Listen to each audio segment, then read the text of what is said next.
नमस्कार दोस्तों, स्वागत करता हूं आपका आपके ही चैनल नीट फ्रिक्स पर। तो अब तक हम लोग स्टैटिक फ्रिक्शन, काइनेटिक फ्रिक्शन को काफी अच्छी तरह से जान चुके हैं। हम लोगों ने लिमिटिंग फ्रिक्शन को किस तरह से अप्लाई करना है ये काफी अच्छी तरह से सीख लिया है। तो आज के इस वीडियो में हम लोग कुछ क्वालिटी क्वेश्चंस के सहारे हमारी फ्रिक्शन की नॉलेज को और ज्यादा स्ट्रेंथन करेंगे। तो चलिए शुरू करते हैं। पहले क्वेश्चन में हमारे पास एक टेबल गिवन है। टेबल के ऊपर एक चेन पड़ी हुई है, एक मेटालिक चेन, एक यूनिफॉर्म चेन, जिसका मास गिवन है capital M and length is given है स्मॉल एल। क्वेश्चन हमारा कुछ इस तरह से है। Question is given as find maximum fraction of length that can overhang so that the chain does not slide. हमारी चेन स्लाइड नहीं होनी चाहिए।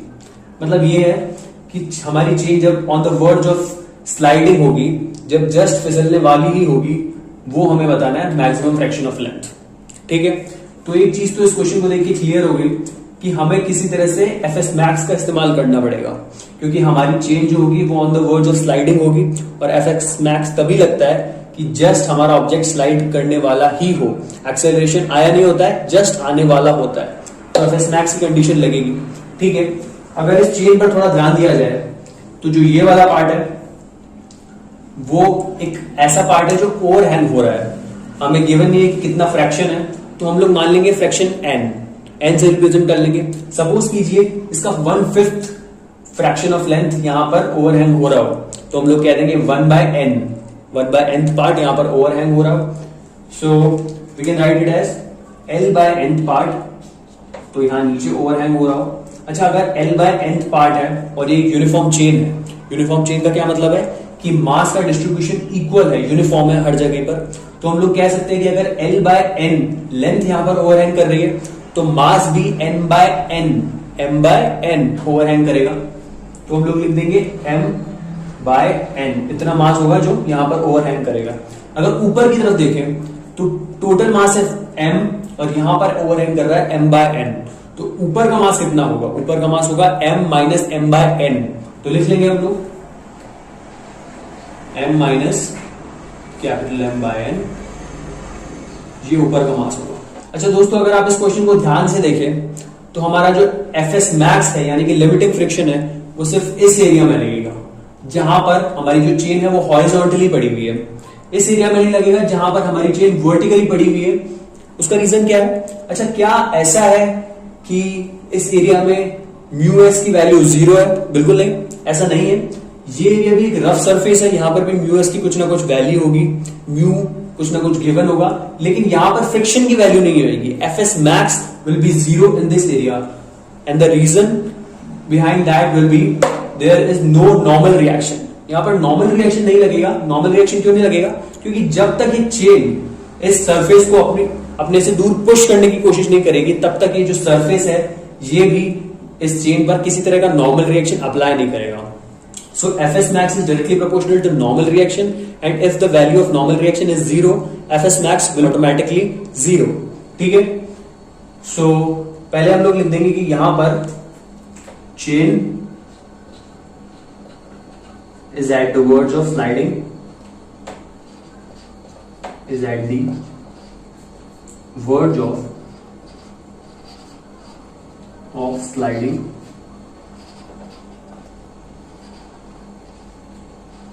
So it is a condition of Fs max.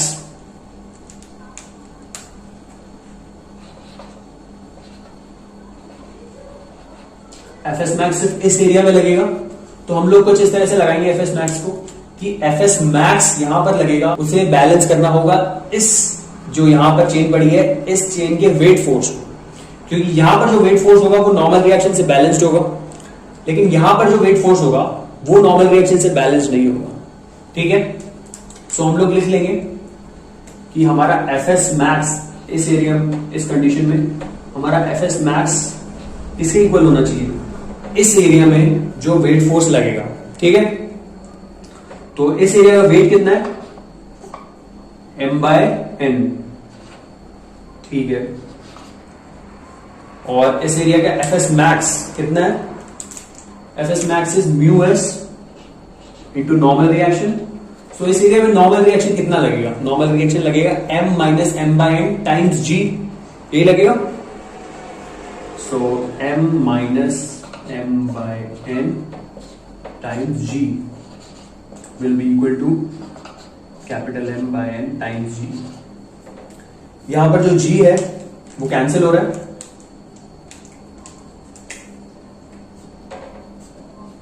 जो M है अगर हम उसे कॉमन निकाल लें, यहां पर अगर M कॉमन निकाल लें तो आ जाएगा 1 माइनस 1 बाय N, और यहां पर आ जाएगा 1 by N times M। So M से M भी कैंसिल हो जाएगा, वो वाला स्टेप मैं नहीं लिख रहा हूं, M से M भी कैंसिल हो जाएगा कॉमन होके। सो हम लोग डायरेक्टली ऐसे लिख देते हैं mu S bracket 1 minus 1 by N is equal to 1 by N। यहां पर M भी होगा, यहां पर भी M होगा, दोनों कैंसिल हो जाएंगे। ठीक है, इसे मल्टीप्लाई करके देखते हैं क्या आता है। हमारे पास आएगा mu S minus mu S by N will be equal to 1 by N। ये म्यू एस बाय N है, इसको राइट हैंड साइड भेजेंगे तो क्या आएगा 1 by N plus mu S by N। ठीक है, यहां पर हम लोग 1 बाय N को कॉमन रख लेते हैं।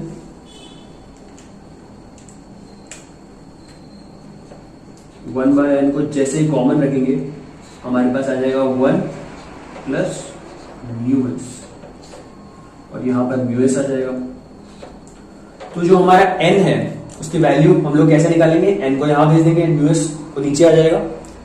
सो यहां से हमारा जो N है मतलब वो फ्रैक्शन ऑफ लेंथ जो कि ओवरहैंग करेगा, ये जो N है ये आ जाएगा 1 plus mu S by mu S. ठीक है, और अगर हम लोग लेंथ के उसमें लिखना है, इसको लेंथ के रिलेशन में लिखना है, तो हम लोग लेंथ को डायरेक्टली ये L बाय N है, N की जगह ये लगा डाल देंगे 1 plus mu S. So mu S ऊपर आ जाएगा, तो वो कुछ रिलेशन ऐसा बन जाएगा mu S multiplied bye L upon 1 plus mu S. Easy, काफी आसानी से हम लोगों ने निकाल लिया वो फ्रैक्शन ऑफ लेंथ जो कि ओवरहैंग करेगा ताकि हमारी चेन स्लाइड ना करे। अब अगले क्वेश्चन पर बढ़ते हैं दोस्तों। अगला क्वेश्चन हमारे पास कुछ इस तरह से है कि हमें एक ऐसी कंडीशन गिवन है कि एक लड़के ने अपने हाथ में बुक पकड़ रखी है, दोनों तरफ से वो दोनों अपने फिस्ट को लगाता है, मुट्ठी बंद करता है और दोनों तरफ से फोर्स अप्लाई करता है। जितना फोर्स राइट हैंड अप्लाई करता है उतना ही फोर्स लेफ्ट हैंड, और इस लड़के की पूरी कोशिश रहती है कि वो कम से कम फोर्स लगाए ताकि ये बुक नीचे ना गिरे। दो कंडीशन है, एक तो उस लड़के को कम से कम फोर्स लगाना है और दूसरी कंडीशन है कि ये बुक नीचे नहीं गिरनी चाहिए। दो कंडीशन है। पहली चीज हम लोगों को गिवन है जो इस क्वेश्चन में हम लोगों को बुक का वेट गिवन है which is 32 Newton's. mg given है 32 न्यूटन्स बुक का। अच्छा, हमें पता है कि F मिनिमम है, तो हमारा जो स्टैटिक फ्रिक्शन की वैल्यू होगी वो मैक्सिमम होगी, यानी कि लिमिटिंग फ्रिक्शन एक्ट करेगा। अच्छा, क्योंकि दो जगह से दो सरफेसेस से हमारी बुक कांटेक्ट पर है तो दो स्टैटिक फ्रिक्शन लगेंगे। एक स्टैटिक फ्रिक्शन यहां पर लगेगा Fs मैक्स, और एक इस जगह पर, वो भी same static friction same value Fs max, क्योंकि जो दोनों हाथों से फोर्स लग रहा है वो भी बिल्कुल सेम है। ठीक है। अच्छा, इस बुक का हम लोगों को वेट फोर्स गिवन है 32 न्यूटन्स, तो mg गिवन है, सीधा सीधा लिख देते हैं 32 न्यूटन्स। राइट, अब हम लोग कंडीशन लगाते हैं। अगर इस कंडीशन में हम लोग देखें, क्योंकि y डायरेक्शन में वर्टिकल में किसी तरह का एक्सेलरेशन नहीं हो रहा है, तो हम लोग सीधा तौर पे लिख सकते हैं 2Fs max will be equal to 32 Newton's. लिख सकते हैं ऊपर वाले फोर्स नीचे वाले फोर्सेस के बराबर है, तभी ये ब्लॉक ना ऊपर जा रहा है ना नीचे जा रहा है। ये बुक ना ऊपर जा रही है ना नीचे जा रही है, तो हम लोग लिख देंगे 2Fs max is equal to 32 newtons. अच्छा, Fs max की वैल्यू कितनी होती है, म्यू एस एन, और नॉर्मल रिएक्शन की वैल्यू यहां कितनी है, F मिनिमम। ठीक है, normal reaction here is F minimum, तो 2 mu S multiplied by F minimum is equal to 32। ठीक है, यहां पर इसे 16 कर देते हैं, काट देते हैं यहीं पर, और म्यू एस की वैल्यू 0.4 गिवन है। ठीक है, और जो हमारा F मिनिमम है वो होगा नॉर्मल रिएक्शन के बराबर और फोर्स हमें निकालना है 16। तो इसे अगर हम लोग सॉल्व करेंगे तो ये नीचे आ जाएगा 16/0.4, सो इट्स 160/4 यानी कि 40 न्यूटन्स। ठीक है, तो हम लोगों ने निकाल लिया है वो कम से कम वो फोर्स जो एक हाथ अप्लाई करेगा जिससे बुक हमारी नीचे नहीं गिरेगी। ठीक है, सबको समझ आया ये क्वेश्चन। अब अगले क्वेश्चन पे मूव करते हैं। दोस्तों अगला क्वेश्चन हमारे पास कुछ इस तरह से है। हमारे पास एक सरफेस गिवन है और उसमें 2 ब्लॉक पड़े हुए हैं, 2 किलोग्राम का और 3 किलोग्राम का। जो 3 kg ब्लॉक है उस पर सामने की तरफ है 50 न्यूटन फोर्स, और ये जो दोनों ब्लॉक है ये एक दूसरे से एक स्ट्रिंग से कनेक्टेड है। कुछ क्वेश्चन हमसे पूछ रहा है क्वेश्चन। पहला क्वेश्चन तो ये है कि फ्रिक्शनल फोर्स बताओ 3 किलोग्राम वाले ब्लॉक पर। दूसरा है फ्रिक्शनल फोर्स बताओ 2 किलोग्राम वाले ब्लॉक पर। तीसरा क्वेश्चन है एक्सेलरेशन बताओ इन दोनों ब्लॉक्स का। और चौथा क्वेश्चन है हमारे पास की टेंशन बताओ जो स्ट्रिंग में होगा। ठीक है, सबसे पहले तो हम लोग ये देखते हैं कि यार इस केस में, अच्छा सबसे पहले हम लोगों को म्यू भी गिवन है, म्यू है 0.4, म्यू गिवन है 0.4, लेकिन ये बता नहीं रखा कि ये स्टैटिक फ्रिक्शन, ये कोएफिशिएंट ऑफ स्टैटिक फ्रिक्शन है या कोएफिशिएंट ऑफ काइनेटिक फ्रिक्शन है। ठीक है, तो वो हम लोगों को खुद चेक करना है। सबसे पहले तो देखते हैं स्टैटिक फ्रिक्शन है या नहीं। एफएस मैक्स की वैल्यू अगर हमारे ड्राइविंग फोर्स से ज्यादा आती है मतलब एक्सेलरेशन ऑफ द ब्लॉक 0 आ जाएगा। ठीक है, और ये स्टैटिक फ्रिक्शन है। लेकिन अगर एफएस मैक्स की वैल्यू कम आती है ड्राइविंग फोर्स से मतलब एफएस मैक्स नहीं लग रहा है, यहाँ पर काइनेटिक फ्रिक्शन लग रहा है, यहाँ पे एफ के लगेगा। ठीक है, चलो तो सबसे पहले एफएस मैक्स की वैल्यू देखते हैं। FS max is mu S N, और इस केस में एन होगा एमजी के बराबर। ठीक है, और mg अगर इन दोनों ब्लॉक्स का कंबाइंड मास देखें तो 5 किलोग्राम्स हो जाएगा। ठीक है, और उसका mg कितना आएगा 50 न्यूटन्स। और म्यू एस की बात करें तो म्यू एस है 0.4, सो 0.4 इंटू 50 इज 20 न्यूटन्स। ठीक है, तो हम लोगों ने वोकली ओरली निकाल लिया है कि एफ एस मैक्स की वैल्यू आ गई है 20 न्यूटन्स। तो हमारे ड्राइविंग फोर्स है वो 50 न्यूटन्स है और एफ एस मैक्स की वैल्यू से कम है, मतलब यहां पर काइनेटिक फ्रिक्शन आएगा, यहां पर स्टैटिक फ्रिक्शन या लिमिटिक फ्रिक्शन नहीं आएगा। ओके, आगे बढ़ते हैं। पहला क्वेश्चन है frictional force on 3 kilogram block. ठीक है, सबसे पहले इसे सॉल्व करते हैं।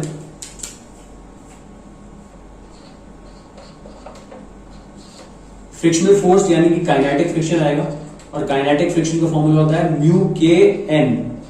ठीक है, म्यू के की वैल्यू गिवन है 0.4, और जो नॉर्मल रिएक्शन है इस केस में वो आएगा mg के बराबर। ठीक है, नॉर्मल रिएक्शन ऊपर की तरफ लगता है, परपेंडिकुलर टू द सरफेस होता है, mg नीचे की तरफ लगेगा, दोनों एक दूसरे को बैलेंस कर रहे हैं, इसीलिए हमारे वर्टिकल में किसी तरह का एक्सेलरेशन नहीं है।